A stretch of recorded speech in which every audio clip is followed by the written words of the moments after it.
안녕하세요. 가족 이야기 채널을 시청해주시는 구독자 여러분.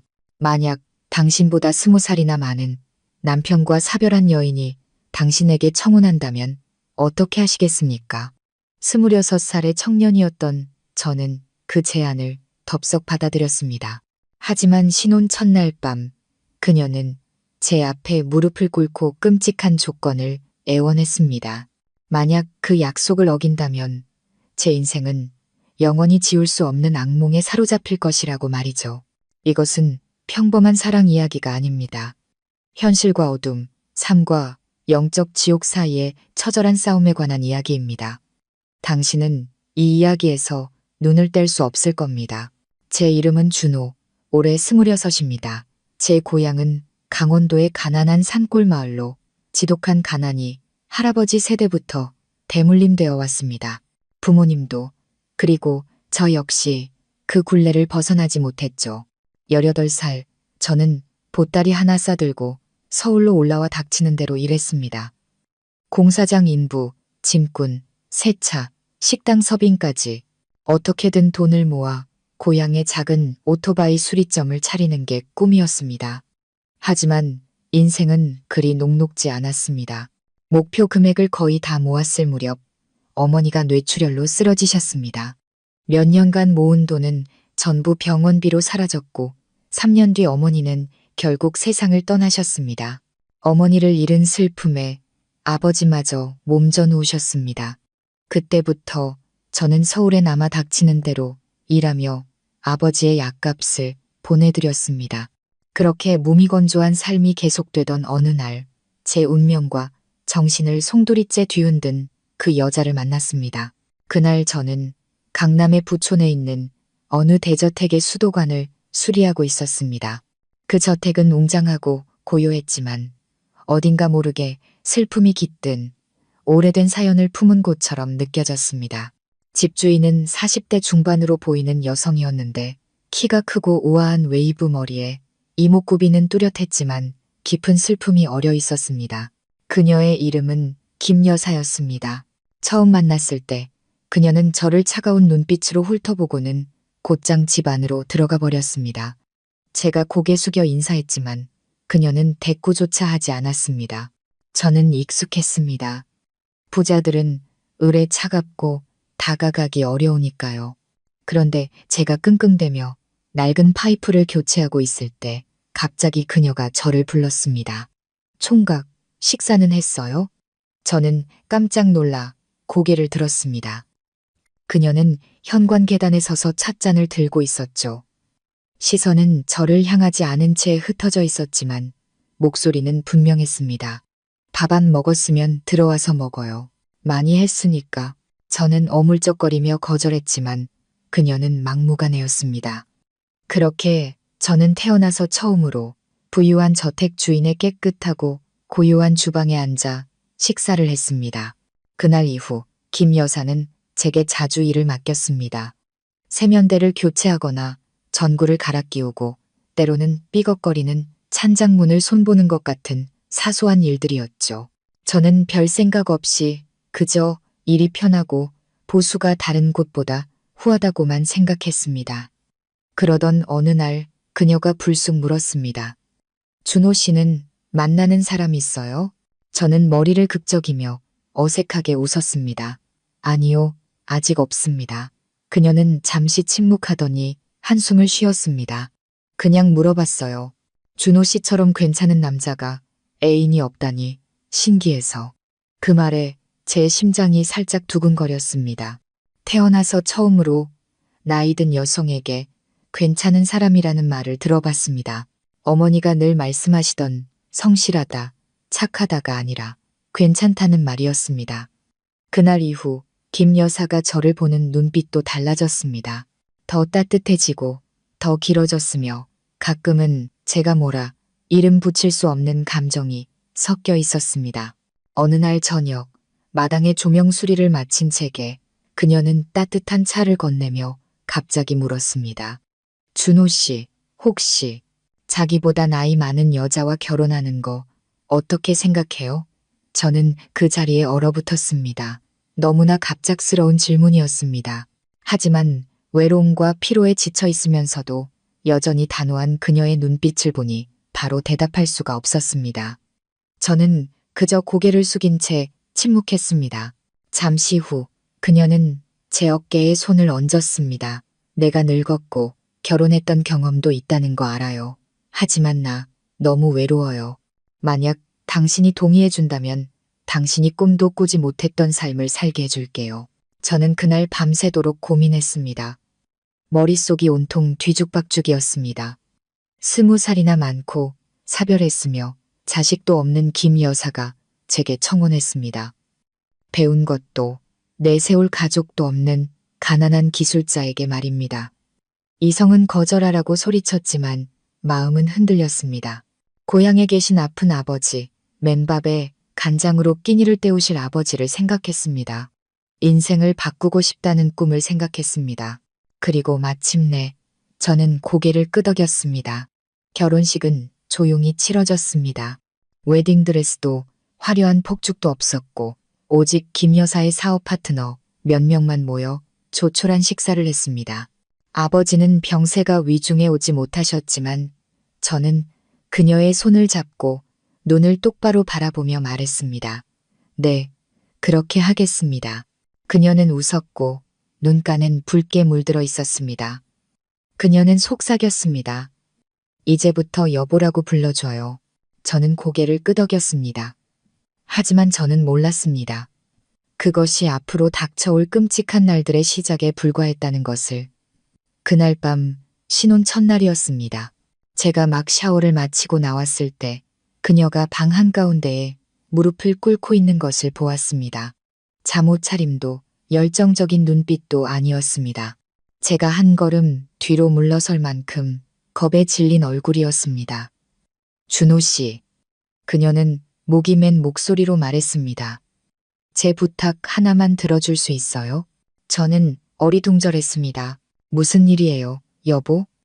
그녀는 고개를 들었고 눈물이 뺨을 타고 흘렀습니다.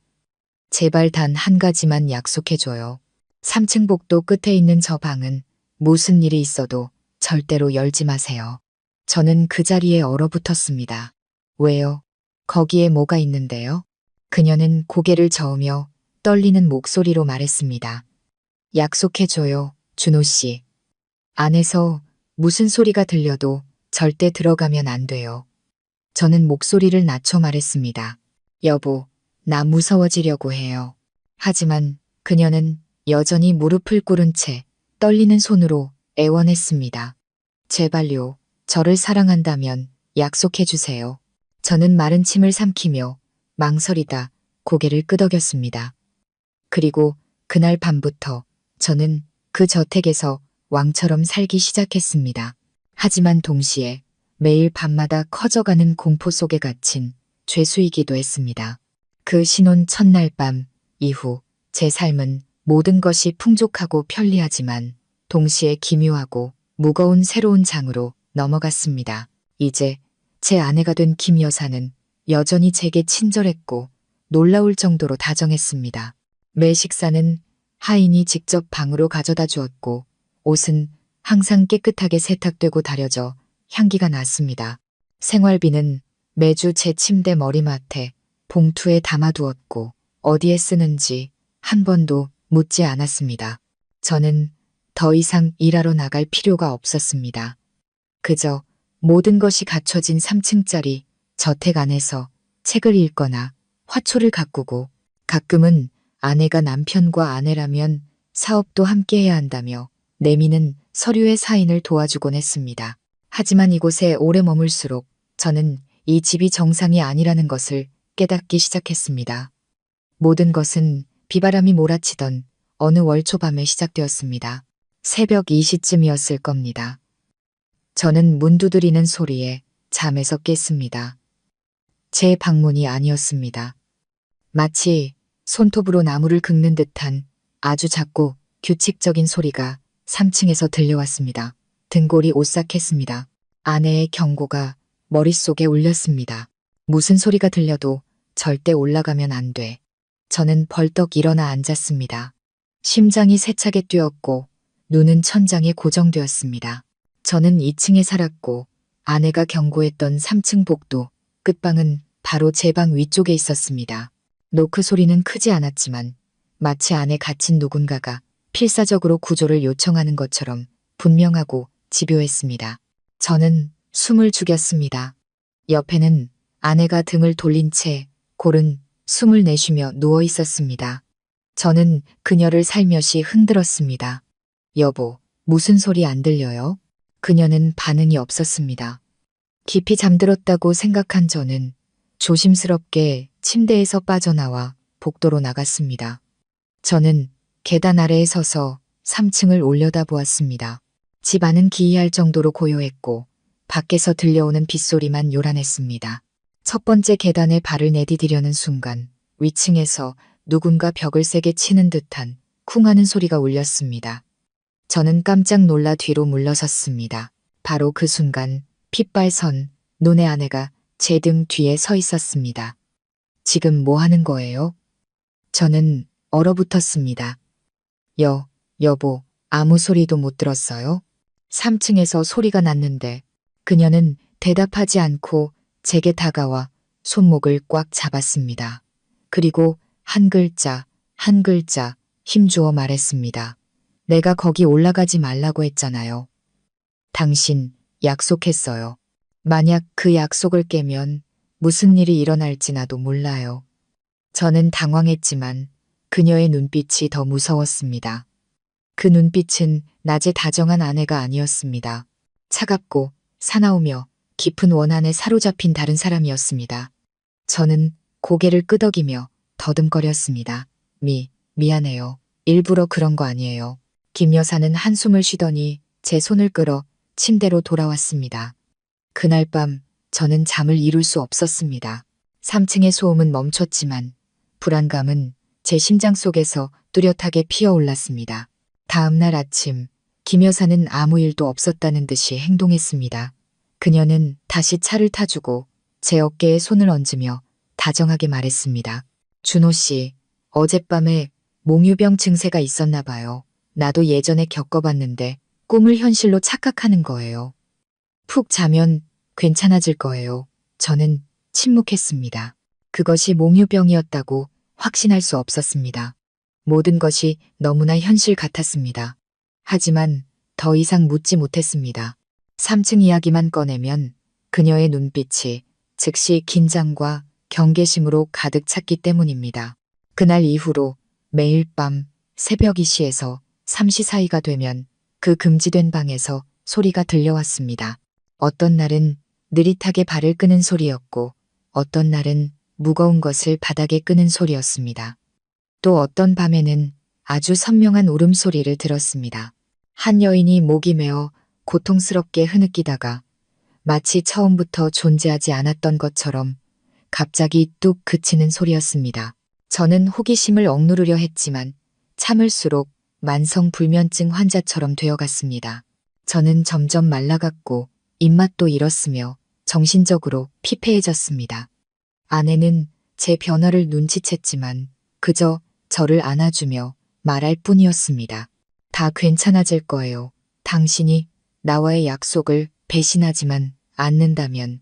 어느 날 저는 우연히 박 아주머니라는 분을 만났습니다. 그녀는 김 여사의 집에서 10년 넘게 일했지만 제가 결혼할 무렵 갑자기 그만둔 가사도우미였습니다. 박 아주머니는 마트에서 저를 보자마자 겁에 질린 표정으로 속삭였습니다. 준호 씨, 아직도 거기 살아요? 저는 영문을 모른 채 고개를 끄덕였습니다. 그녀는 저를 구석으로 끌고 가 떨리는 목소리로 말했습니다. 내 말 들어요. 아직 3층에 안 올라갔다면 살 수 있어요. 그 집 사모님의 전 남편처럼 되면 안 돼요. 그 사람도 소리를 듣고는 실종됐어요. 사람들은 미국 갔다고 하지만 아무도 안 믿어요. 저는 눈을 동그랗게 떴습니다. 무슨 말씀이세요? 그분은 어디 계신데요? 박 아주머니의 얼굴이 새하얘졌습니다. 10년 전에 그분도 3층에서 나는 소리를 들었어요. 그리고 어느 날 밤 사라져버렸죠. 김 여사님은 출국했다고 했지만 난 알아요. 그날 밤 3층 방문 틈새로 피가 배어나오는 걸 봤거든요. 저는 그 자리에 얼어붙어 아무 말도 할 수 없었습니다. 박 아주머니는 고개를 저으며 급히 말했습니다. 난 너무 무서워서 다시는 거기 못 가요. 하지만 당신은 아직 젊잖아요. 어서 거기서 나와요. 그 집은 사람이 살 곳이 아니에요. 살아있는 무덤이라고요. 그날 밤 저는 잠들 수 없었습니다. 3층을 올려다보았습니다. 복도 끝 방문은 여전히 굳게 잠겨 있었지만 안에서는 여느 때처럼 나지막한 부름이 들려왔습니다. 준호야, 준호야. 등골이 오싹했습니다. 이번에는 단순한 소음이 아니었습니다. 제 이름을 부르는 소리였습니다. 속삭이는 소리였지만 마치 문 바로 뒤에 서 있는 사람처럼 선명했습니다. 저는 주방으로 달려가 서랍을 열고 아내가 늘 찬장 옆에 걸어두던 열쇠 꾸러미를 집었습니다. 내일 아침 김 여사가 집을 비우면 저 방을 열기로 결심했습니다. 박 아주머니의 말이 사실이라 할지라도 저는 진실을 알아야 했습니다. 그날 아침 김 여사는 시내 중심가에서 파트너와 약속이 있었습니다. 평소처럼 그녀는 정성껏 화장을 하고 와인색 드레스를 입었으며 은은한 향수를 뿌렸습니다. 집을 나서기 전 그녀는 저를 가볍게 안으며 속삭이는 것을 잊지 않았습니다. 점심때 돌아올게요. 푹 쉬어요. 3층에는 올라가지 말고. 알았죠, 여보? 저는 마치 그녀가 제 계획을 다 알고 있는 것처럼 마른 침을 삼켰지만 태연한 척 고개를 끄덕였습니다. 문이 닫히고 그녀를 태운 차가 대문을 벗어났습니다. 저는 확실히 하기 위해 5분을 더 기다린 뒤 재빨리 3층으로 달려갔습니다. 3층 복도는 여전했습니다. 길고 조용하며 붉은 카펫은 새 것처럼 부드러웠습니다. 창문으로 들어오는 희미한 빛이 반은 현실이고 반은 꿈 같은 풍경을 만들어냈습니다. 복도 끝 짙은 갈색의 나무문 여전히 굳게 잠겨 있었습니다. 어젯밤 몰래 챙겨온 열쇠 꾸러미를 꺼낼 때 제 손이 미세하게 떨렸습니다. 저는 열쇠를 하나씩 시험해 보았습니다. 자물쇠에 열쇠를 넣을 때마다 심장이 멎는 것 같았습니다. 마침내 7번째 열쇠가 한 바퀴 돌자 철컥 소리와 함께 잠금 장치가 풀렸습니다. 저는 숨을 참고 문을 밀어 안으로 들어갔습니다. 안의 공기는 집의 다른 곳과는 완전히 다른 싸늘한 냉기가 흘렀습니다. 옅은 곰팡이 냄새가 코를 찔렀고 녹슨 쇠 같은 비릿한 냄새가 섞여 있었습니다. 방에는 불이 켜지지 않았습니다. 저는 더듬거리며 스위치를 눌렀지만 불이 들어오지 않았습니다. 전기가 끊겨 있었습니다.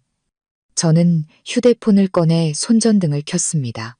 희미한 빛이 방 안을 훑었습니다. 그리고 제가 처음 본 것은 방 안쪽 구석을 완전히 가리고 있는 붉은색 커튼이었습니다. 두꺼운 커튼은 바닥까지 늘어져 있었고 마치 옷장만한 무언가를 숨기고 있는 듯 했습니다. 저는 조심스럽게 다가갔습니다. 마치 무언가를 놀라게 할까봐 두려운 것처럼 발걸음을 아주 가볍게 옮겼습니다. 방 안에는 그 커튼과 비스듬히 걸린 몇 점의 그림, 그리고 먼지 쌓인 낡은 화장대 외에는 아무것도 없었습니다. 심장이 미친 듯이 뛰었습니다. 저는 손을 뻗어 커튼을 살짝 걷었습니다. 안에는 1인용 침대만 한 크기의 거대한 쇠창살 감옥이 있었고 검은 천으로 덮여 있었습니다. 저는 떨리는 손으로 남은 천을 걷어냈고 그 자리에서 얼어붙었습니다. 쇠창살 안에는 미라처럼 마른 시신이 있었습니다. 영화에서 보던 하얀 해골이 아니었습니다. 부패가 거의 다 진행된 남자의 시신이었습니다.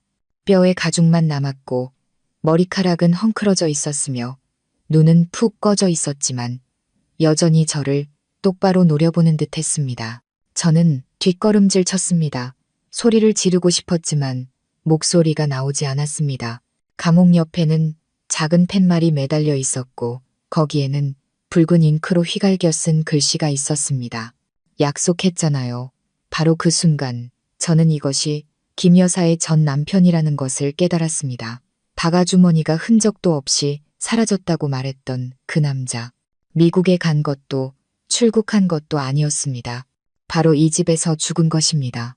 제가 방에서 도망치려던 순간 문이 쾅 하고 닫혔습니다. 저는 문으로 달려가 손잡이를 당겼지만 열리지 않았습니다. 누군가 밖에서 잠가버린 것입니다. 저는 문을 세게 두드렸습니다. 누구 없어요. 누구 없어요. 문 열어요. 열어. 아무 대답도 없었습니다. 오직 등 뒤에서 들려오는 익숙한 목소리뿐이었습니다. 내가 말했잖아요. 왜 내 말을 듣지 않았어요. 저는 획 돌아섰습니다. 김 여사가 그곳에 서 있었습니다. 어떻게 들어왔는지는 모르겠지만 이번에 그녀의 눈빛은 더 이상 슬프지도 차분하지도 않았습니다. 사랑과 증오 사이에서 흔들리는 광기 어린 시선이었습니다. 저는 목이 메어 말했습니다. 여보, 무슨 말이에요? 왜? 그녀는 다가와 시신 옆에 주저앉아 그 머리카락을 부드럽게 쓰다듬었습니다. 내 전 남편이에요. 그는 평생 내 곁에 있겠다고 했어요. 하지만 결국 날 배신했죠. 내가 미쳤다고 했어요. 날 떠나려고 했죠. 그래서 내가 그를 영원히 붙잡아 둔 거예요. 등골이 오싹해졌습니다. 당신이 그를 죽였어. 그녀는 나지막이 웃었습니다. 죽이지 않았어요. 그냥 가지 못하게 했을 뿐이야. 이 방은 영원한 사랑을 간직하는 곳이니까. 저는 뒷걸음질 쳤습니다. 그녀는 일어나 제 손을 잡았습니다. 준호 씨, 이제 당신 차례예요. 난 당신을 사랑해. 당신을 선택했어. 날 실망시키지 마요. 만약 당신도 날 배신하면 용서하지 않을 거야.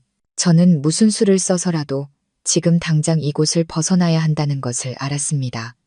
저는 주위를 둘러보았습니다.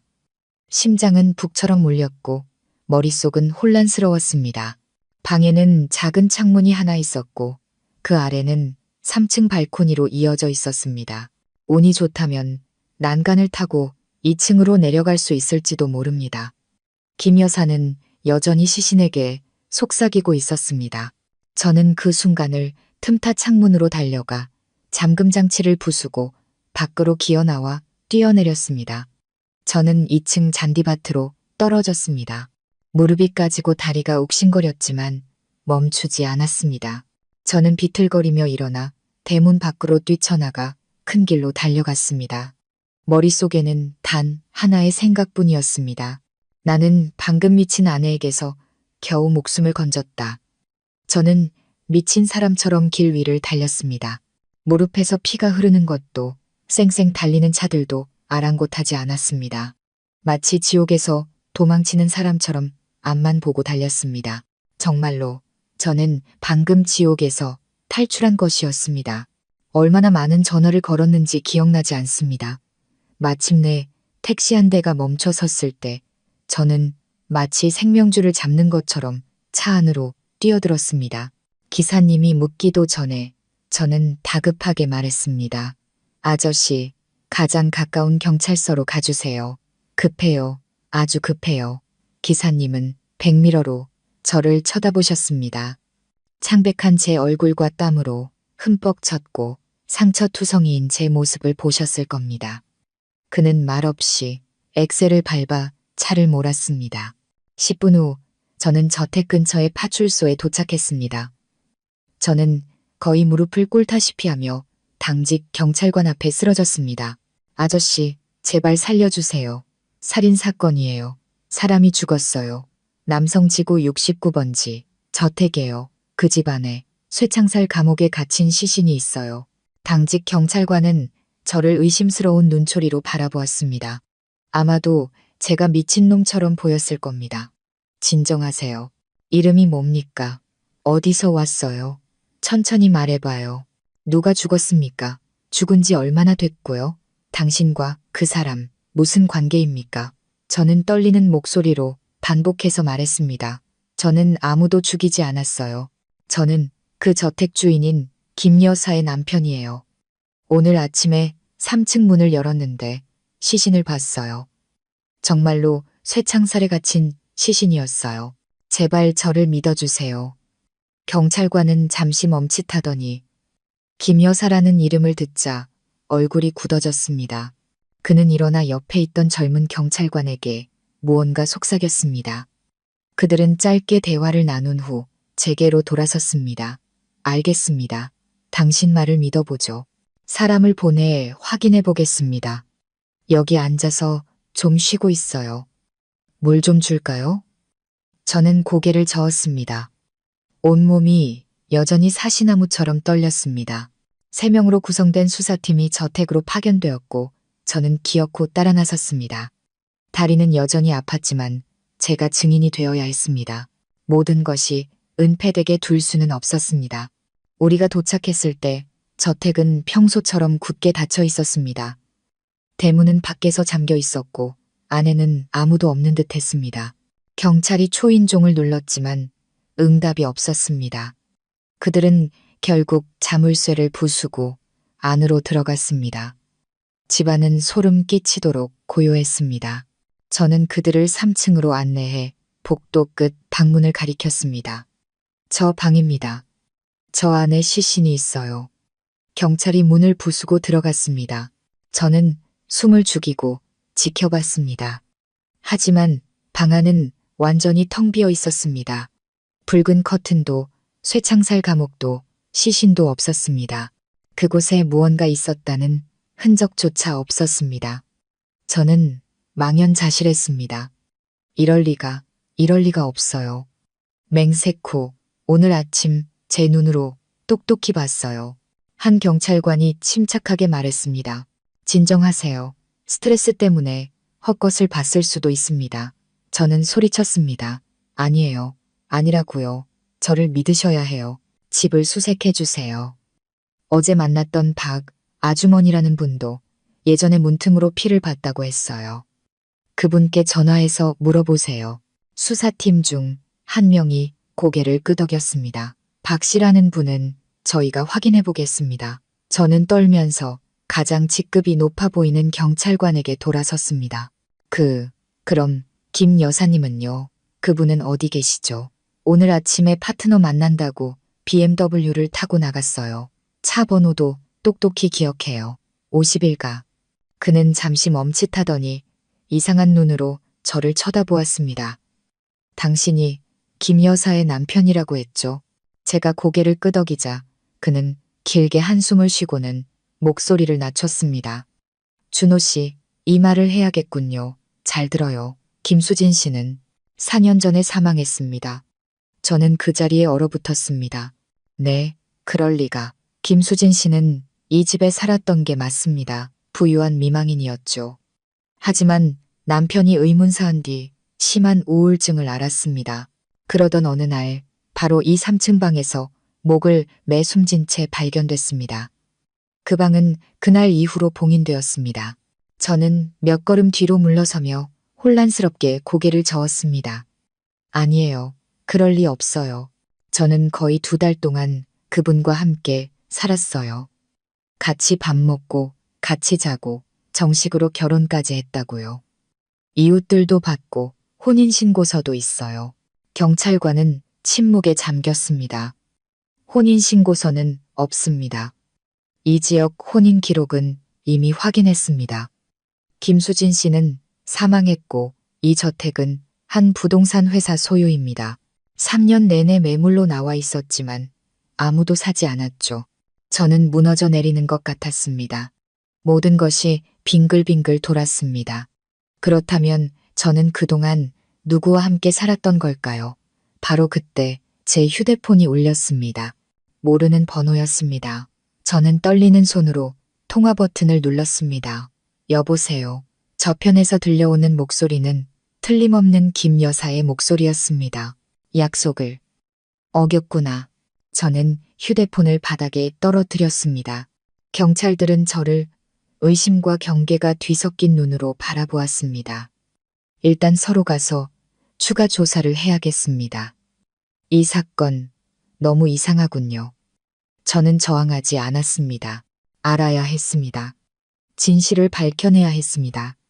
경찰서에 도착하자 그들은 김 여사의 사진이 담긴 기록 파일을 열었습니다. 저는 한 장 한 장 넘기다가 7번째 사진을 보고 의자에 주저앉았습니다. 바로 그녀였습니다. 깊은 눈매, 오똑한 콧날, 부드러운 웨이브 머리의 그 여자. 매일 아침 제게 차를 타주고 저를 여보라고 속삭이던 그녀, 김 여사였습니다. 하지만 그 사진은 사망진단서에 붙어 있었습니다.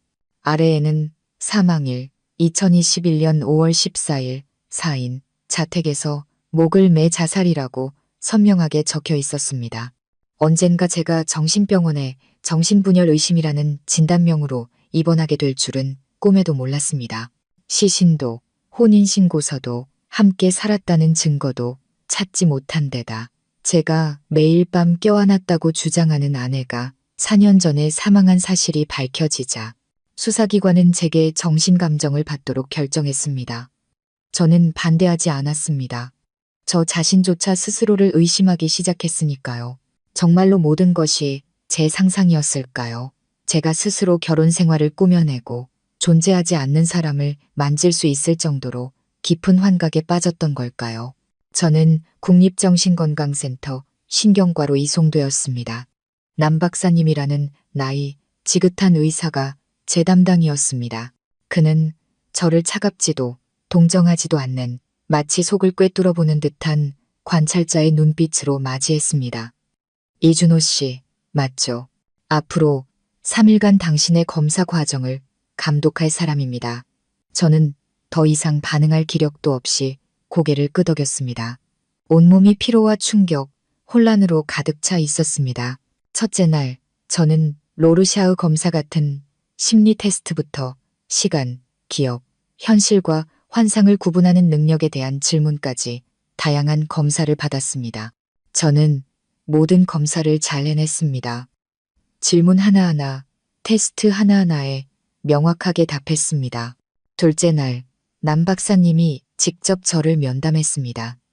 제가 김 여사를 만나 청혼을 받고 함께 살며 밤마다 들려오던 소음과 시신을 발견했던 일, 그리고 마지막으로 모르는 번호로 걸려왔던 그녀의 목소리까지 모든 것을 이야기하는 동안 그는 계속해서 무언가를 기록했습니다. 저는 그의 눈을 똑바로 쳐다보며 단호하게 말했습니다. 박사님은 제가 미쳤다고 생각하실지 모르지만 저는 꾸며낸 게 아닙니다. 저는 그 여자와 함께 살았어요. 그녀가 저를 남편이라고 부르는 걸 들었다고요. 그녀가 쓰던 향수 냄새도 제 어깨를 잡던 부드럽고 차가운 손길도 똑똑히 기억합니다.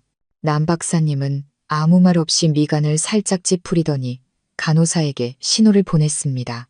환자분 쉬게 해드리고 오늘 밤에 뇌파 검사 준비합시다.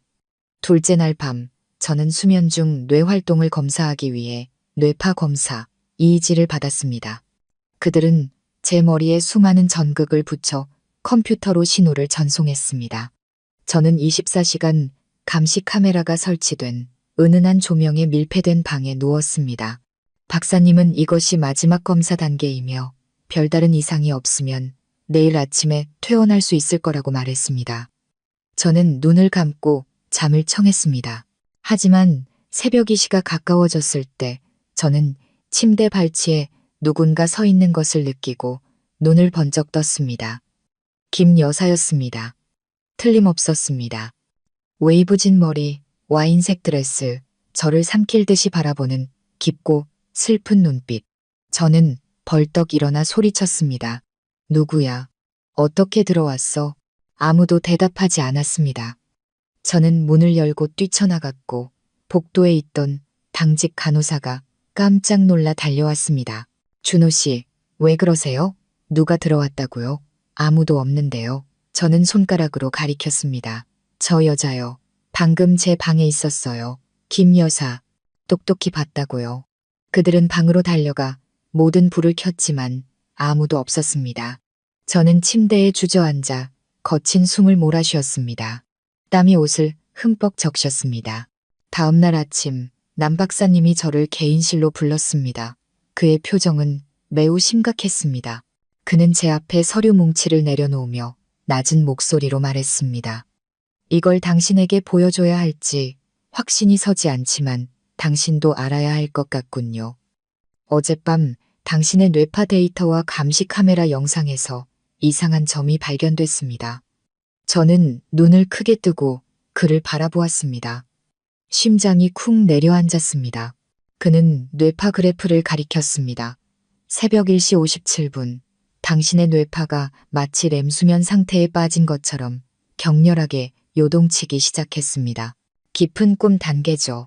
하지만 이상한 점은 두 개의 파동 주파수가 겹쳐서 나타났다는 겁니다. 하나는 당신의 알파파가 맞지만 다른 하나는 당신 몸의 어떤 패턴과도 일치하지 않아요. 저는 입을 딱 벌렸습니다. 그게 무슨 말씀이시죠? 그는 저를 보더니 컴퓨터 모니터를 돌려 어젯밤 제 방의 카메라 영상을 틀었습니다. 제가 벌떡 일어나는 장면이 나오자 카메라는 모든 것을 선명하게 기록하고 있었습니다. 저는 침대 발치를 보며 누구야? 라고 말하고 허공에 대고 손가락질하고 있었습니다. 하지만 제 온몸에 소름이 돋게 한 것은 화면 오른쪽 구석에 비친 희미한 그림자였습니다. 침대 발치에 조용히 서 있는 사람의 그림자. 얼굴은 흐릿했지만 그 형체는 김 여사와 똑같았습니다. 저는 몸을 움츠렸습니다. 박사님, 박사님도 보셨죠? 저 여자예요. 전 미치지 않았어요. 그녀는 정말로 존재한다고요. 남 박사님의 얼굴이 창백해졌습니다.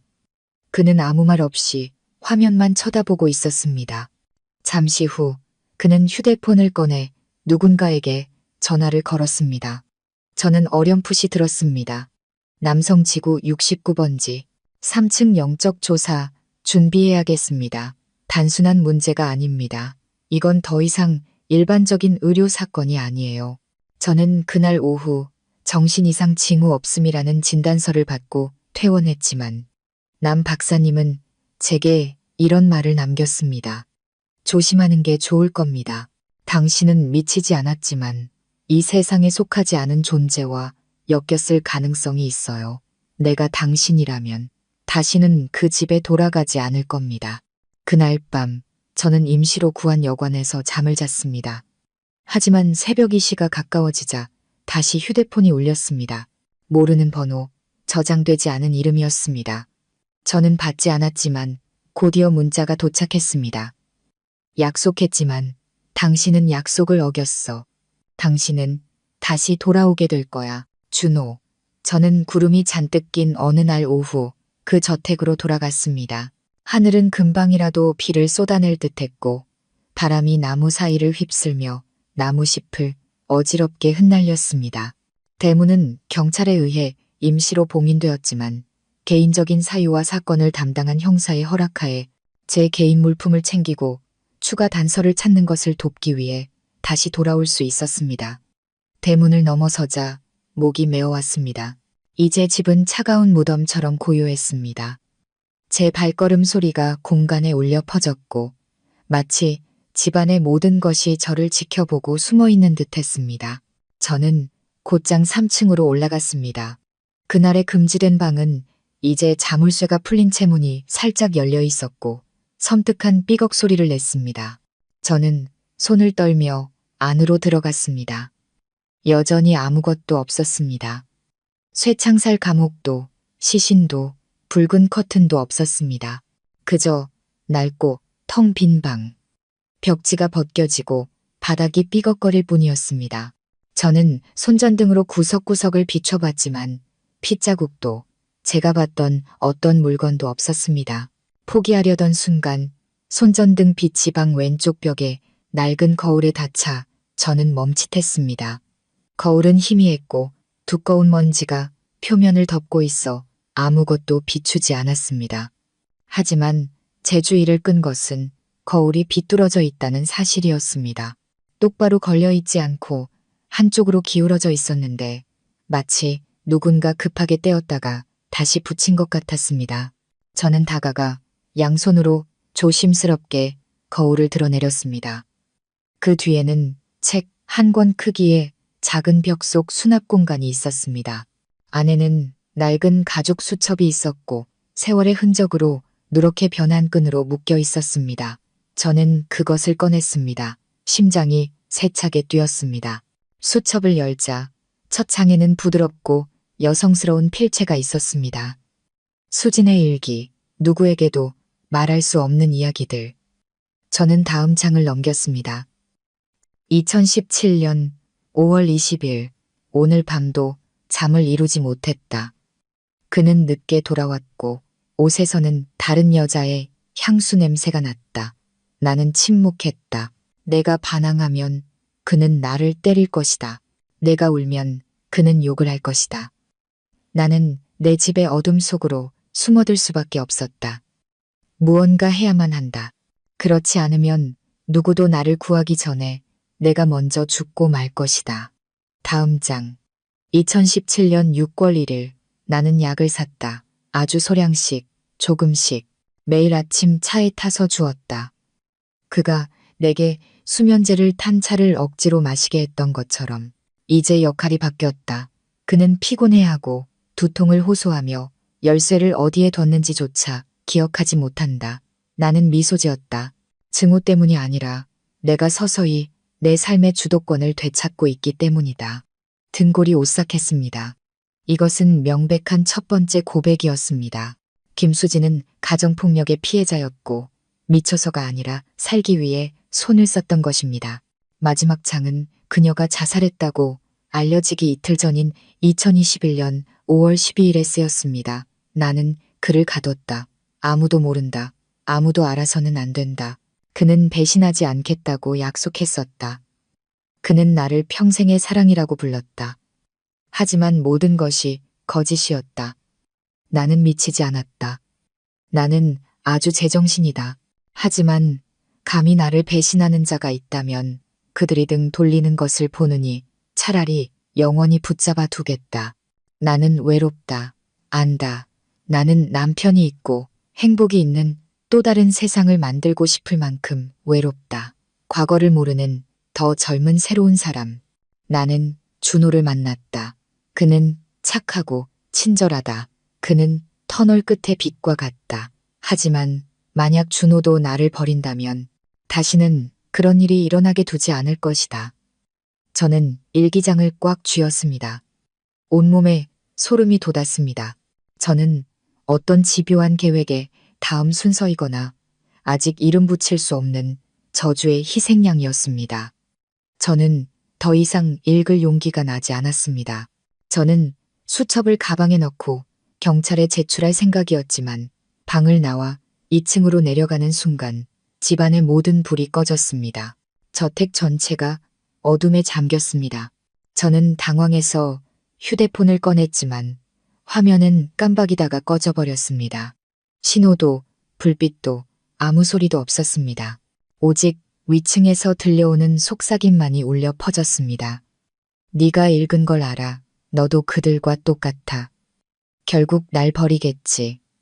하지만 널 붙잡아 둘 준비는 이미 끝났어. 저는 소리쳤습니다. 김 여사님, 저는 아무 짓도 안 했어요. 그냥 진실을 알고 싶었을 뿐이에요. 목소리는 나지막이 웃더니 침묵했습니다. 차가운 기운이 제 어깨를 스치자 저는 계단에 주저앉았습니다. 그 순간 저는 그녀가 어디에도 가지 않았다는 것을 알았습니다. 저는 2층 계단 한가운데에 주저앉았습니다. 심장은 북처럼 울렸고 어둠은 저를 옥죄는 장막처럼 짙게 깔렸습니다. 이 거대한 저택은 더 이상 제가 살던 곳이 아니었습니다. 마치 알아서는 안 될 비밀에 손을 댄 자의 숨소리 하나, 떨리는 발걸음 하나하나를 지켜보는 살아있는 생명체 같았습니다. 저는 떨리는 손으로 주머니 속 휴대폰을 더듬었지만 화면은 여전히 까맣고 신호도 배터리도 없었습니다.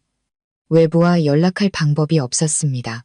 정문은 어느새 바람에 쾅 닫혔고 자물쇠마저 부서져 있었습니다. 저는 갇혔습니다. 저는 1층으로 더듬거리며 내려갔습니다. 손전등이나 비상전원 스위치를 찾고 싶었습니다. 주방 옆 창고로 들어섰을 때 저는 이상한 점을 발견했습니다. 바닥 중앙에 깔린 둥근 카펫의 한쪽이 말려 올라가 있었고 그 아래 타일이 주변의 겉과 색이 미묘하게 달랐습니다. 저는 무릎을 꿇고 가볍게 두드려 보았습니다. 통통통. 속이 빈 소리가 울렸습니다. 아래에 무언가 있었습니다. 저는 힘을 주어 타일을 하나씩 드러냈고 비밀 지하실의 덮개를 발견했습니다. 손이 차갑게 떨렸지만 그 아래에 유일하게 남은 단서가 있을지도 모른다고 생각했습니다. 지하실 덮개를 열자 축축하고 퀴퀴한 그리고 비릿한 냄새가 코를 찔러 헛구역질이 나왔습니다. 나무 사다리가 어둠 속으로 이어져 있었고 마치 괴물의 벌린 입 같았습니다. 저는 마른 침을 삼키고 옷으로 코를 막은 채 벽에 걸린 작은 수동식 손전등을 들고 내려갔습니다. 지하실은 콘크리트로 된 밀실이었고 지상에서 약 3미터 아래에 있었습니다. 공간은 비좁았고 벽은 이끼로 뒤덮여 있었으며 바닥은 축축했습니다. 하지만 제 등골을 오싹하게 만든 것은 사방 벽을 가득 메운 사진들이었습니다. 전부 제 사진이었습니다. 아침을 먹을 때의 옆모습부터 발코니에서 책을 읽던 모습, 심지어 제가 잠든 모습까지. 그녀는 언제, 얼마나 오랫동안 저를 찍었던 걸까요? 왜 저는 전혀 몰랐을까요? 다른 사진들도 있었습니다. 일부는 색연필로 다시 그린 것이었고 아래에는 휘갈겨 쓴 글씨가 있었습니다. 내 남편, 우린 영원히 함께할 거야. 네가 날 떠나면 이전 사람들처럼 널 붙잡아 둘 거야. 저는 공황 상태에 빠져 몸을 돌려 다시 올라가려다 발밑에 무언가에 걸려 넘어졌습니다. 고개를 숙여보니 녹슨 자물쇠로 잠긴 낡은 나무 상자였습니다. 저는 근처에 있던 쇠막대기로 그것을 열었고 그 자리에서 얼어붙었습니다. 안에는 붉은 실로 묶인 검은 머리카락 뭉치와 찢어진 종이 조각이 들어 있었습니다. 너의 머리카락, 내 평생의 사랑. 이걸 태우면 내가 너를 끝까지 따라갈 거야. 그 옆에는 짙은 색 액체가 담긴 작은 유리병이 있었습니다. 굳은 피 같았지만 비린내는 여전했습니다. 저는 주저앉았습니다. 머릿속이 빙글빙글 돌았습니다. 그녀는 제 머리카락을 가지고 있었습니다. 언제부터였을까요? 저는 모든 것을 내던지고 지하실에서 뛰쳐나왔습니다. 막 지하실 입구에 다다랐을 때 쾅 하고 덮개가 밖에서 닫혔습니다. 저는 갇혔습니다. 저는 소리쳤습니다. 누구 없어요? 열어주세요. 제발. 아무 대답도 없었습니다. 오직 바로 제 머리 위에서 아주 가볍고 느린 발소리가 들릴 뿐이었습니다. 그 안에서 죽을 거라고 생각한 순간 제가 미처 보지 못했던 벽 아래의 작은 문이 살짝 열렸습니다. 안에는 다른 곳으로 이어지는 낡은 파이프 같은 좁은 통로가 있었습니다. 다른 선택지가 없었습니다. 저는 기어 들어갔습니다. 몇 미터를 기어가자 통로는 겨우 서 있을 수 있을 만큼 작은 지하방으로 이어졌습니다. 그곳에는 책상이 있었고 그 위에는 더 크고 낡은 수첩이 놓여 있었습니다. 표지에는 수진 2부, 준호라고 적혀 있었습니다.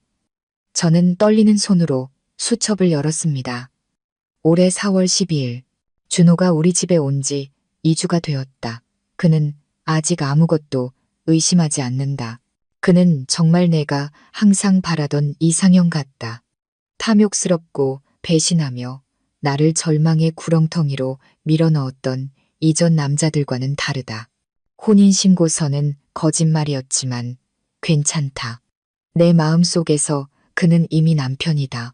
나는 그를 영원히 붙잡아 두기만 하면 된다. 어젯밤 나는 3층 문을 두드려 준호의 충성심을 시험해 보았다. 그는 잠에서 깼지만 올라오지는 않았다. 기뻤다. 그의 마음을 묶어둘 시간이 아직 있다. 하지만 나는 안다.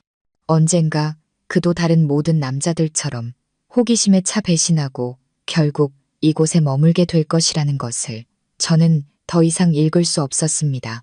눈앞이 흐려지고 귀가 멍멍했습니다. 제가 떨고 있는 사이 펑 하는 소리와 함께 방 안의 유일한 전구가 깜박이다 꺼졌습니다. 공간은 다시 어둠에 잠겼습니다.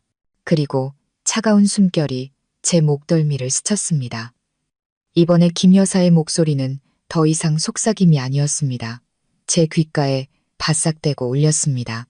내가 말했잖아. 준호야, 날 배신하지 마. 사랑해. 넌 여기 머물러야 해. 저는 소리를 지르며 지하 통로를 빠져나와 덮개를 미친 듯이 밀어 올렸습니다.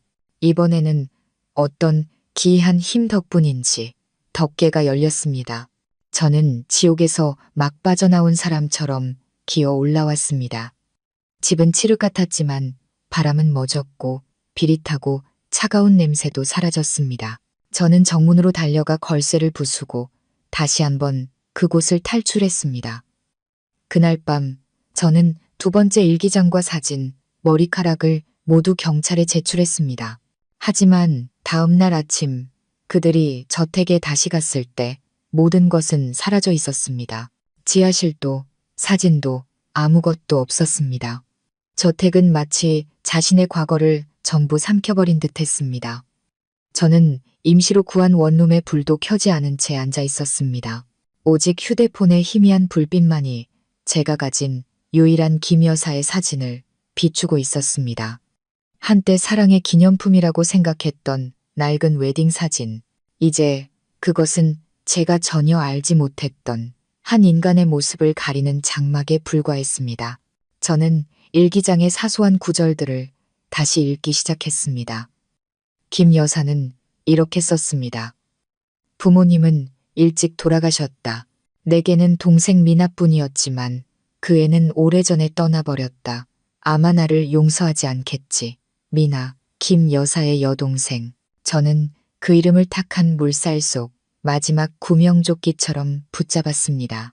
저는 인터넷에서 김 여사의 옛 주소지를 검색했습니다. 다행히 2008년부터 2015년까지의 주민등록 기록에 김미나 1984년생이라는 이름이 김 여사와 같은 전주 주소지에 등록되어 있었습니다. 저는 즉시 차를 타고 전주로 향해 두 자매가 살았던 동네를 찾아갔습니다. 옛집은 이제 폐허가 되어 있었습니다. 문은 덩굴로 뒤덮였고 기와 지붕은 일부 무너져 내렸습니다. 이웃들은 말했습니다. 어이구, 수진 씨 찾아요. 죽은 지 오래됐는데 동생 미나 씨도 10년도 더 전에 사라져서 아무도 본 사람이 없어요. 제가 물었습니다. 혹시 미나 씨가 왜 떠났는지 아시는 분 계세요? 한 할머니가 혀를 차며 말했습니다. 슬픈 이야기지. 부모님이 돌아가신 후 두 자매가 같이 살았어. 근데 2009년부터 수진 씨의 성격이 완전히 변해버렸지. 밤마다 소리 지르고 물건 부수고 방문을 걸어 잠그고 아무도 못 들어오게 했어. 그때 20몇 살이던 미나 씨가 어느 날 동네 어귀로 뛰쳐나와 울면서 우리 언니는 더 이상 사람이 아니에요 라고 하더니 그대로 떠나버렸어. 어디로 갔는지 아무도 몰라. 등골이 오싹했습니다. 저는 포기하지 않고 동네 파출소를 찾아갔습니다. 나이든 경찰관 한 분이 제 이야기를 듣더니 혀를 차며 말했습니다. 네, 2010년에 미나 씨 실종 신고를 접수한 기록이 있습니다. 당시 이유 없이 집을 나갔는데 이상한 건 가기 전에 경찰서에 편지 한 통을 남겼다는 겁니다. 언젠가 언니가 문제를 일으키면 이걸 읽어주세요라고요. 그는 낡은 서류철을 뒤졌고 정말로 그 편지를 보관하고 있었습니다. 저는 그 자리에서 읽도록 허락받았습니다. 종이는 누렇게 변했지만 글씨는 선명했습니다. 전주, 2010년 7월. 저는 수진의 동생 미나입니다. 만약 누군가 이 편지를 읽는다면 무슨 일이 생긴 거겠죠. 제 언니는 강하고 유능한 여자였지만 남편이 의문사한 뒤로 점점 변해갔습니다. 저는 언니가 혼잣말을 하고 한밤중에 이상한 노래를 흥얼거리며 함께 사는 사람도 없는데 남자 옷을 직접 꿰매는 것을 들었습니다. 언니는 존재하지 않는 사람의 이름을 부르기 시작했고 상상 속의 연애를 꾸며내 방 전체에 사진을 붙였습니다. 한 번은 몰래 들어가 보니 낯선 남자 사진 옆에 배가 갈라진 고양이 시체가 놓여 있었습니다. 너무 무서워서 도망쳤습니다. 하지만 언니가 새로운 연인으로 누군가를 선택한다면 그 사람은 평온하게 살 수 없을 거라는 걸 압니다. 이 편지를 쓰는 이유는 제 언니가 더 이상 평범한 사람이 아니라는 것을 경고하기 위해서입니다. 저는 마지막 구절을 읽고 또 읽었습니다. 차가운 손이 제 심장을 옥죄는 것 같았습니다. 제가 겪은 일들과 무서울 정도로 일치했습니다. 상상 속의 사랑, 벽을 가득 메운 사진들, 사람을 영원히 곁에 두려는 집착, 쇠창살에 갇힌 시신. 만약 김 여사가 죽기 전부터 그랬다면 저택에 남아있는 그림자는 단순한 기억의 잔재가 아니라 집념으로 살아가는 실체일 가능성이 높았습니다. 서울로 돌아오는 길에 저는 천은사에 들렀습니다.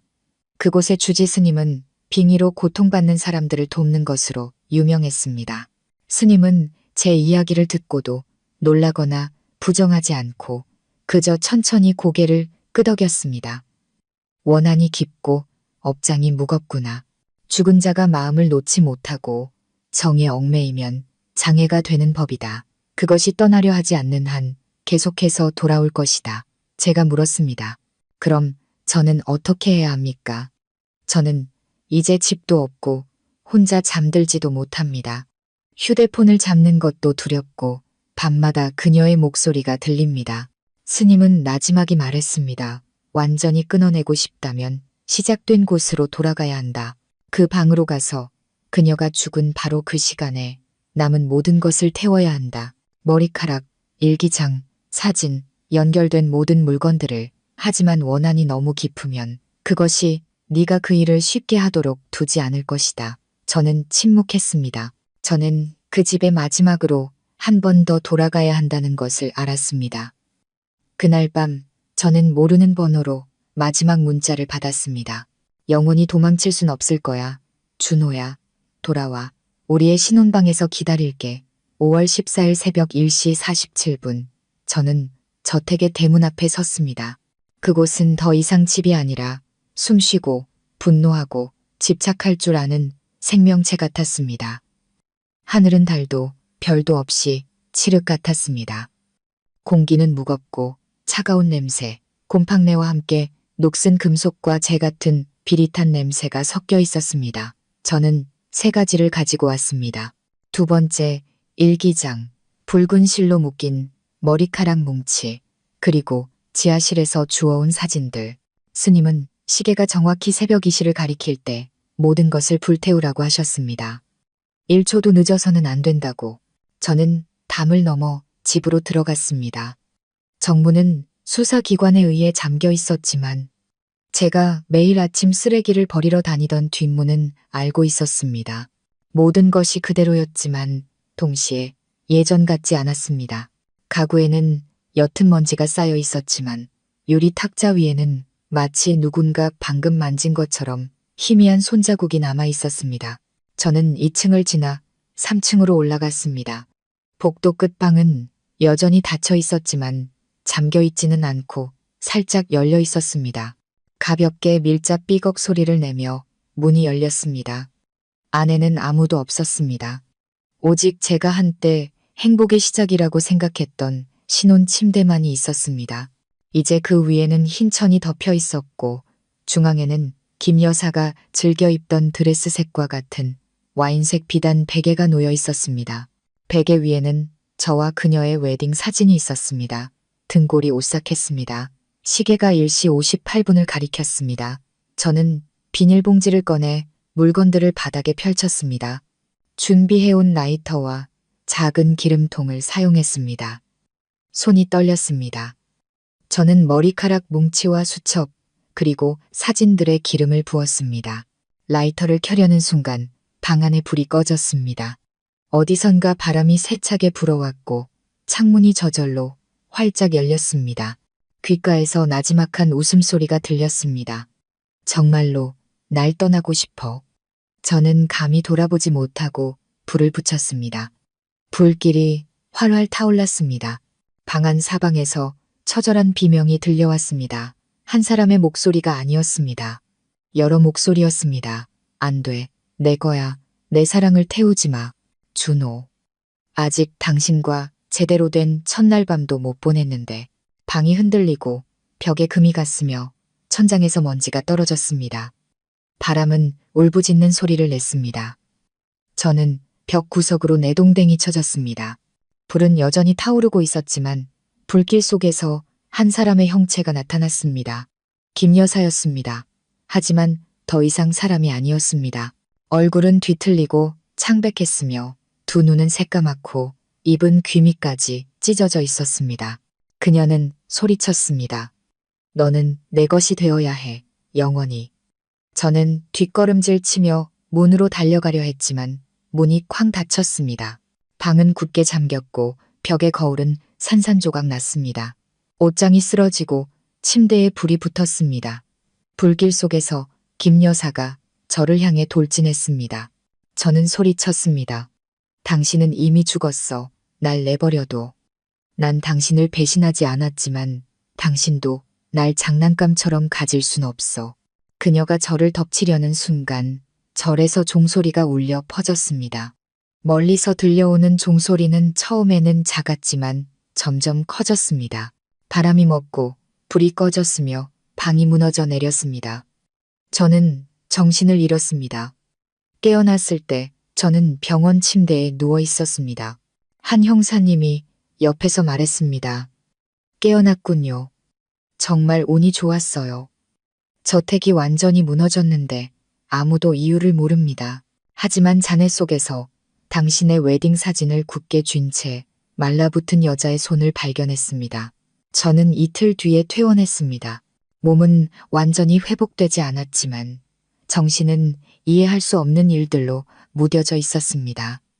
더 이상 잠들고 싶지 않았습니다. 눈을 감을 때마다 새까만 눈과 찢어진 입으로 영원이라고 속삭이는 김 여사가 보였기 때문입니다. 저는 외곽의 작은 방을 얻어 연락을 끊고 SNS와 그 도시와 관련된 모든 것과 단절했습니다. 하지만 운명은 저를 평온하게 내버려 두지 않았습니다. 퇴원한 지 사흘째 되던 날 제 사건을 담당했던 임 형사님에게서 전화가 왔습니다. 준호 씨, 잠깐 경찰서로 와줄 수 있어요? 예전엔 아무도 신경 쓰지 않았던 낡은 하드드라이브에서 뭔가를 찾았습니다. 김수진 씨가 죽던 날 밤 저택에 설치된 보안 카메라 영상입니다. 저는 잠시 침묵하다가 고개를 끄덕였습니다. 심장은 두려웠지만 그녀가 도대체 어떻게 죽었는지 알고 싶은 마음이 들끓었습니다. 저는 경계하는 마음으로 경찰서로 돌아갔습니다. 임 형사님은 저를 개인실로 안내하고 큰 화면을 켰습니다. 불이 꺼지고 영상이 시작되었습니다. 화면 왼쪽 상단에 2021년 5월 14일 23시 45분이라는 시간이 표시되었습니다. 화면에는 3층 침실, 제가 그토록 시달렸던 신혼방이 나타났습니다. 김 여사가 등장했습니다. 그녀는 흰 원피스를 입고 머리를 풀어헤친 채 느릿하고 텅 빈 얼굴로 걸어왔습니다. 그녀는 침대에 앉아 카메라의 등을 돌렸습니다. 약 1분 후 그녀는 일어나 옷장에서 길고 붉은 비단끈을 꺼냈습니다. 저는 숨을 죽였습니다. 그녀는 경찰이 현장 기록에 목을 맨 위치라고 적었던 대들보의 끈을 묶었습니다. 하지만 그때 이상한 일이 시작되었습니다. 김 여사가 막 의자 위로 올라서는 순간 다른 그림자가 나타났습니다. 사람이 아니었습니다. 얼굴도 없는 김 여사보다 머리 하나는 더 큰 희미한 형체가 왼쪽 벽에서 오른쪽 벽으로 스쳐 지나갔습니다. 그 그림자가 김 여사의 어깨에 닿았습니다. 즉시 그녀는 깜짝 놀라 돌아보았고 눈빛은 공포에 질려 있었습니다. 그녀는 무언가 소리쳤지만 카메라는 소리를 녹음하지 않았습니다. 그리고 그녀는 마치 무언가로부터 도망치려는 듯 필사적으로 목을 맸습니다. 그 그림자는 방 한가운데에 서서 붉은 끈에 매달려 흔들리는 그녀를 지켜보고 있었습니다. 온몸이 차갑게 식었습니다. 임 형사님이 속삭였습니다. 봤어요? 저 그림자 사람이 아니에요. 저는 화면을 가리켰습니다. 저 부분 0.25배속으로 다시 보여주세요. 그가 고개를 끄덕이고 영상을 되감았습니다. 이번에는 더 선명하게 보였습니다. 그림자가 가까이 다가올 때 화면 구석에 눈동자 없는 검은 눈과 활짝 찢어진 미소를 가진 희미한 얼굴이 어른거렸습니다. 그 그림자는 제가 병원에서 EEG 감시를 받을 때 카메라에 나타났던 것과 똑같았습니다. 저는 속삭였습니다. 설마 김 여사의 혼뿐만이 아니라 다른 무언가가. 임 형사님은 가볍게 고개를 끄덕였습니다. 맞아요. 저희는 그녀가 단순한 자살이 아니라 무언가에 의해 조종당했을 가능성을 검토하고 있습니다. 혹은 그녀가 어떤 의식을 치르다가 빠져나오지 못했을 수도 있고요. 저는 김 여사가 두 번째 일기장에 썼던 구절이 떠올랐습니다. 누군가 배신하면 이전 사람들처럼 붙잡아둘 것이다. 설마 그녀가 영원한 사랑을 위해 무언가와 계약을 맺었고 이제 그것이 저를 다음 희생자로 삼기 위해 돌아온 것일까요? 저는 임 형사님에게 물었습니다. 예전에 실종됐던 다른 남자들, 김 여사의 남편이나 전 애인 같은 사람들, 시신은 찾았나요? 임 형사님은 잠시 침묵하더니 서류를 열었습니다. 그는 제 앞에 2010년부터 2020년까지 저택 반경 오코예미 내에서 실종된 4명의 명단을 펼쳤습니다. 4명 모두 김 여사와 관련이 있었습니다. 인부, 가스 배달원, 행사사진사, 그리고 경비원이었습니다. 4명 모두 김 여사의 초대를 받아 집에 들어갔다가 사라졌습니다. 시신도 흔적도 없이. 그 순간 저는 큰 충격을 받았습니다. 제가 첫 번째는 아니었지만 아마도 유일한 생존자였을 겁니다. 저는 뭐라 형용할 수 없는 상태로 경찰서를 나섰습니다. 바람이 머리카락 사이로 스며들었고 그 어느 때보다 차갑게 느껴졌습니다.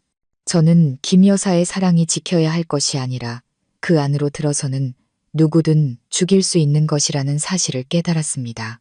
그날 밤 여관 침대에 누워 처음 봤던 웨딩 사진을 다시 열어보았습니다. 한때 조작된 가짜 사진이라고 생각했지만 확대해보니 무언가 이상했습니다. 사진 왼쪽 커튼 뒤편에 제 것도 김 여사의 것도 아닌 손이 있었습니다. 검고 뾰족한 손톱을 가진 손이 커튼 끝을 움켜쥐고 있었습니다. 저는 잠들 수 없었습니다.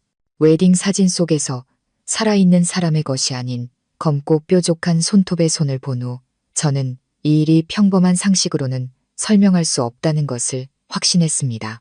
저는 한 이름이 떠올랐습니다. 어릴 적 제가 고열로 헛소리를 할 때 저를 구해주셨던 천은사의 주지 스님이었습니다. 다음날 아침 저는 차를 타고 스님이 은거하며 수행 중인 경기도의 한 암자로 향했습니다. 그곳은 세상과 완전히 단절된 고무나무 숲 옆에 자리 잡고 있었습니다. 제가 도착했을 때 스님은 천천히 마당을 쓸고 계셨습니다. 그의 눈은 물처럼 온화했습니다. 저는 무릎을 꿇었습니다. 스님, 제발 도와주십시오. 원혼이 저를 따라다니는데 제가 아는 사람이 아닌 것 같습니다. 스님은 저를 오랫동안 바라보더니 조용히 물었습니다. 혹시 남편을 붙잡는 혈연 주술에 대해 들어본 적이 있는가? 제가 고개를 젓자 스님은 저를 선방으로 안내해 차를 따르며 이야기를 시작했습니다. 이 주술은 아주 오래전부터 내려온 것으로 배신당한 여인이 남자의 혼과 넋을 죽어서도 영원히 곁에 묶어두기 위해 행하는 사악한 부적의 일종이다. 이 의식을 행하려면 여인은 남자의 DNA가 담긴 물건, 주로 머리카락이나 생혈을 가져다 재물과 부적을 함께 태우고 가장 음기가 강한 새벽 1시 30분에서 2시 사이에 불을 붙여야 한다. 의식을 행할 때 그 여인은 거울 앞에서 다른 누구도 사랑하지 않고 배신하지 않겠다고 맹세해야 한다. 그렇지 않으면 주술이 자신에게 되돌아가 영혼이 구원받지 못하고 업보에 영원히 묶이게 되지. 제가 머리카락과 일기장을 태우기 전 김 여사가 울부짖으며 네가 날 배신했어. 내가 널 붙잡아 둘 거야. 라고 속삭이던 장면이 떠올랐습니다. 스님은 저를 보며 무거운 눈빛으로 말했습니다. 하지만 자네는 그 주술의 원래 목표가 아니야. 자네는 대체물일 뿐이다. 저는 목이 메어 물었습니다. 그게 무슨 말씀이십니까? 스님은 고개를 끄덕였습니다. 처음 묶인 자는 그녀가 처음 의식을 행하게 만든 남자였을 것이다. 하지만 그가 저항했거나 급사하는 바람에 주술이 주인을 정하지 못했을 수 있다. 그녀의 영혼은 더 이상 자신의 것이 아니게 되었고 그 의식을 내린 배후의 존재가 그녀에게 빙의한 것이다. 그때부터 그것은 단순히 남편을 붙잡는 것이 아니라 영혼을 거두는 것이 되었다. 그 여인의 마음에 들어서는 자는 누구든 그것에게 붙잡혀 환생하지도 못하고 산자도 죽은 자도 아닌 채 중음계의 노예가 되는 것이다. 김 여사와 관련되었던 실종자들, 흔적도 없이 사라진 4명의 남자가 떠올랐습니다. 저는 스님에게 물었습니다. 그럼 그 존재는 누구입니까? 그 검은 그림자는 스님은 잠시 침묵하더니 책장에서 낡고 누렇게 변한 사진 한 장을 꺼냈습니다. 검은 상복을 입고 상투를 튼 여인이 낡은 집 앞에 서 있는 사진이었습니다. 그 집은 김 여사의 저택과 매우 흡사했습니다. 사진 아래에는 해령할멈, 남편을 붙잡는 혈연 주술을 처음 전한 자, 1946년이라고 휘갈겨 쓰여 있었습니다. 저는 그 자리에 얼어붙었습니다. 김 여사의 조상, 아마 증조 할머니일 것이다. 이 부적은 혈통뿐만 아니라 생각과 업보를 통해서도 옮겨 다닐 수 있다. 한 번 사술로 다른 이의 넋을 묶었던 핏줄은 그 가문 전체의 영혼의 흔적을 남기지. 그리고 이제 자네 차례가 된 것이다. 저는 목이 메어 물었습니다. 그럼 끊어낼 방법은 없습니까, 스님? 스님은 눈을 감고 낮은 목소리로 말했습니다. 방법은 단 하나뿐이다. 그녀가 첫 의식에 사용했던 최초의 매개물을 찾아내 의식이 시작된 바로 그 자리에서 해가 뜰 때 태워 없애야 한다. 그렇지 않으면 자네가 어디로 도망치든 그것은 자네를 찾아낼 것이다. 저는 마른 침을 삼켰습니다. 그 매개물이 무엇입니까? 스님은 저를 보며 조용히 말했습니다. 김수진이 처음 사랑했던 남자의 모습을 본떡 깎은 백단양 목각상이다. 그 안에는 그의 피와 머리카락이 들어있지. 바로 그 목각상이 그녀의 영혼을 그 존재와 연결시킨 것이다. 저는 말이 없었습니다. 예전에 김 여사의 방에서 낯선 남자 얼굴에 작은 목각상을 본 적이 있었습니다. 그저 장식품이라고 생각했는데 바로 그것이었습니다. 저는 즉시 고개를 숙여 합장했습니다. 스님, 길을 알려주십시오. 다시 돌아가겠습니다. 더 이상 이런 공포 속에서 살 수는 없습니다. 스님은 침묵에 잠겼습니다.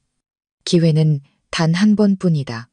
다음 달 보름날 새벽이 오기 전에 끝내야 한다. 그 이후에 연기가 완전히 뭉치면 부적이 자네의 혼에 완전히 달라붙을 것이다. 그때는 누구도 구할 수 없다. 저는 절을 나섰습니다.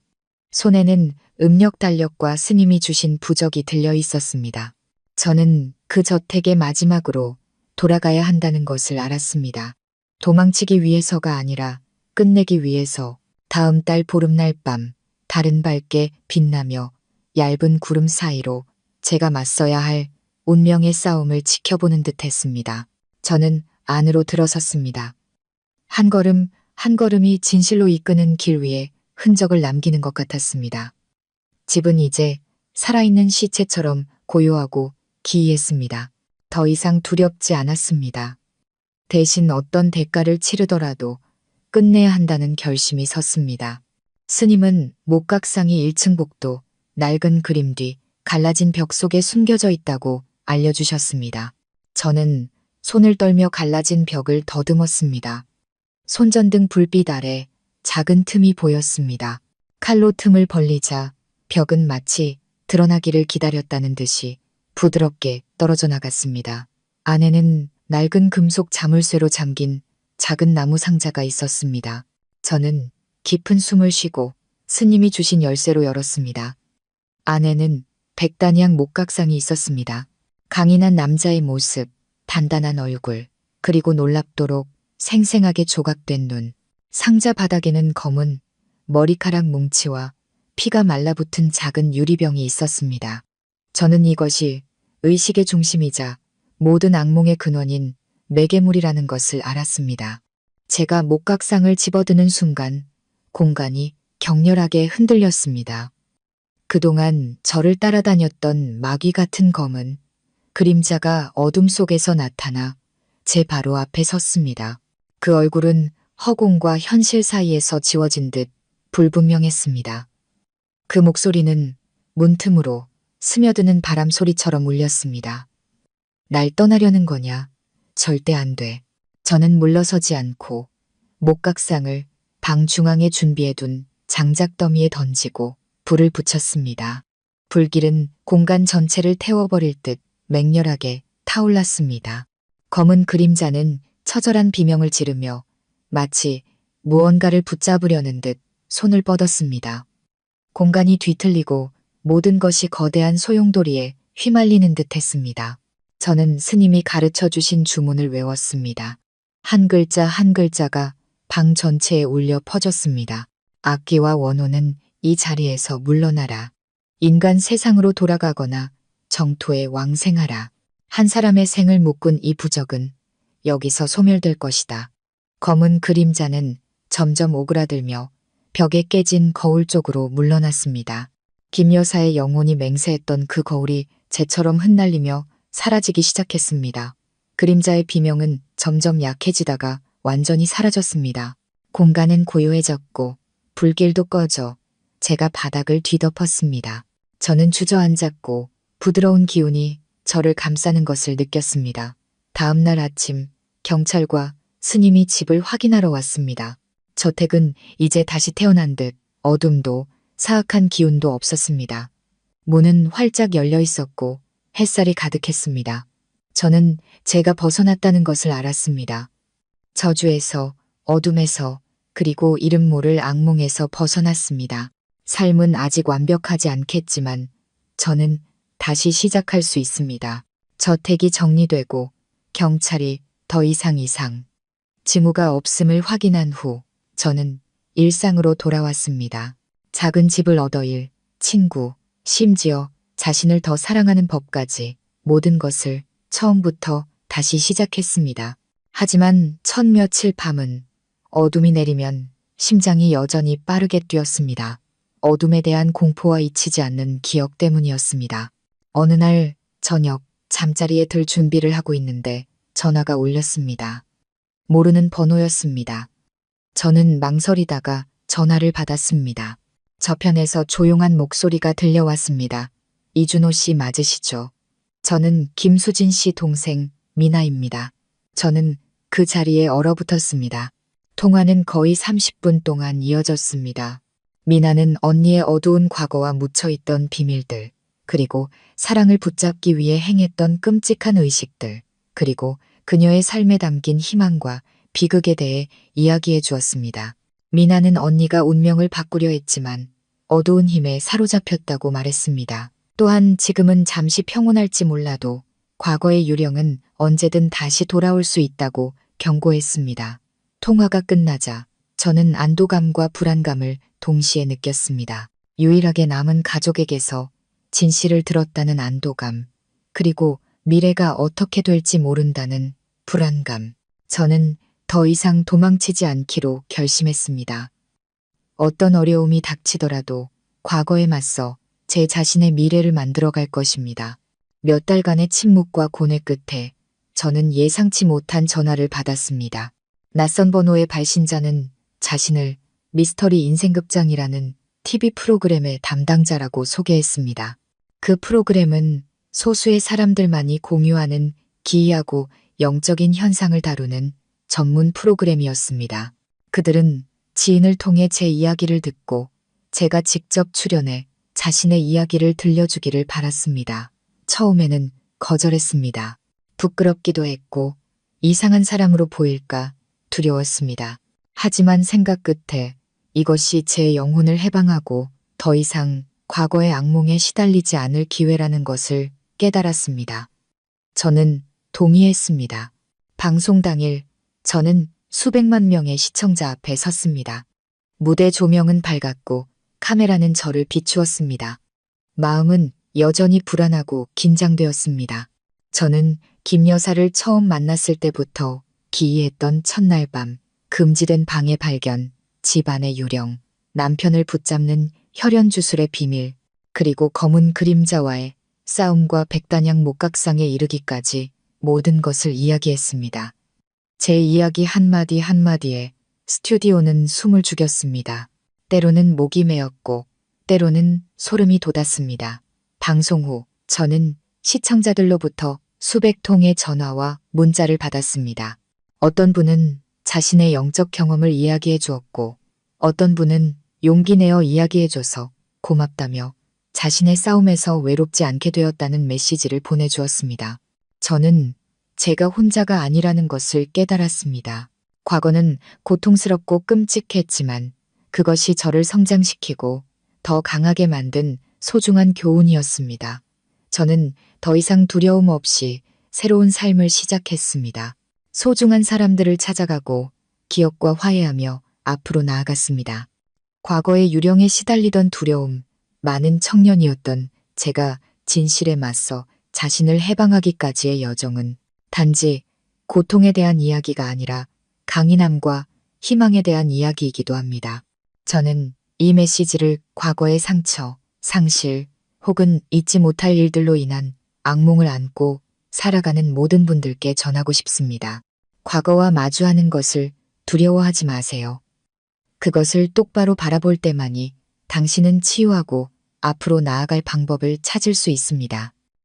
용감하게 당신의 이야기를 하세요.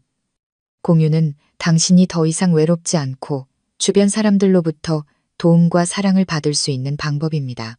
자신에 대한 믿음이 가장 큰 힘입니다. 당신이 포기하지 않는 한 그 어떤 것도 당신이 앞으로 나아가는 것을 막을 수 없습니다. 용서는 다른 사람뿐만 아니라 자기 자신을 위한 것이기도 합니다. 용서는 우리를 내려놓게 하고 마음을 가볍게 하며 평화를 찾게 해줍니다. 인생은 많은 어려움이 있지만 항상 길을 비추는 빛이 있습니다. 그리고 저는 당신도 자신만의 빛을 찾을 수 있을 것이라 믿습니다. 과거의 유령에 시달리던 두려움 많은 청년이었던 제가 진실에 맞서 자신을 해방하기까지의 여정은 단지 고통에 대한 이야기가 아니라 강인함과 희망에 대한 이야기이기도 합니다. 저는 이 메시지를 과거의 상처, 상실 혹은 잊지 못할 일들로 인한 악몽을 안고 살아가는 모든 분들께 전하고 싶습니다. 과거와 마주하는 것을 두려워하지 마세요. 그것을 똑바로 바라볼 때만이 당신은 치유하고 앞으로 나아갈 방법을 찾을 수 있습니다. 용감하게 당신의 이야기를 하세요. 공유는 당신이 더 이상 외롭지 않고 주변 사람들로부터 도움과 사랑을 받을 수 있는 방법입니다. 자신에 대한 믿음이 가장 큰 힘입니다. 당신이 포기하지 않는 한 그 어떤 것도 당신이 앞으로 나아가는 것을 막을 수 없습니다. 용서는 다른 사람뿐만 아니라 자기 자신을 위한 것이기도 합니다. 용서는 우리를 내려놓게 하고 마음을 가볍게 하며 평화를 찾게 해줍니다. 구독자 여러분, 인생은 많은 어려움이 있지만 항상 길을 비추는 빛이 있습니다. 그리고 저는 당신도 자신만의 빛을 찾을 수 있을 것이라 믿습니다. 제 이야기를 들어주셔서 감사합니다. 만약 제 이야기에 감동을 받으셨거나 나누고 싶은 생각이 있다면 채널 구독과 영상 공유 그리고 아래에 댓글을 남겨주세요. 여러분의 모든 참여가 제가 의미 있는 이야기를 계속해서 만들어 나갈 힘이 됩니다. 항상 평안하고 강인하며 희망으로 가득하시기를 바랍니다.